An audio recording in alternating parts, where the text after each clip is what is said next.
પહેલાના સમયમાં બારવટિયા હતા ને, જેને આજના સમયમાં આપણે લૂંટેરા કહીએ છીએ. પણ બારવટિયા અને લૂંટેરામાં જમીન આસમાનનો ફરક હોય હો. પહેલાના બારવટિયાઓમાં ખુમારી હતી અને ઘણાય નિયમો હતા. કેવા? તો કે ગરીબને કોઈ દિવસ લૂંટે નહીં. જેના ઘરનું પાણી પીતું હોય ને તે વ્યક્તિ જ નહીં, પણ તે ગામમાં પણ બુરી નજર ના કરે. ખાનદાની જેનામાં હોય ને તેને ક્યારેય એ લૂંટે નહીં, અને સિંહને પણ બાથમાં લઈને હુવે ને એવા એ બારવટિયા હતા. માયકાંગલાની જેમ જેને જીવતા ના આવડે એને માયકાંગલા ગમે પણ નહીં.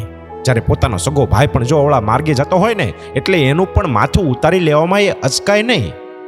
પોતાના જીવના જોખમે પોતાની નહીં પણ બીજાના દીકરા કે દીકરીને એ પરણાવતા. પોતાની પત્ની સિવાય સર્વે સ્ત્રીઓને એ માં અને બહેન માને. તેના દુશ્મનને પણ તેના ઉપર વિશ્વાસ હોય કે મારો દુશ્મન પીઠ પાછળ ક્યારેય ઘા નહીં કરે, અને જે કહે ને તે કરી બતાવે, અને જો વચન તૂટે તો પોતાનું માથું પણ ઉતારીને આપી દે. અને ખુમારીથી જીવે અને ખુમારીથી મરે, અને 12 ગાંવ ઉપર જેની ધાક હોય ને એ બારવટિયા કહેવાતા. એ બારવટિયા કહેવાતા.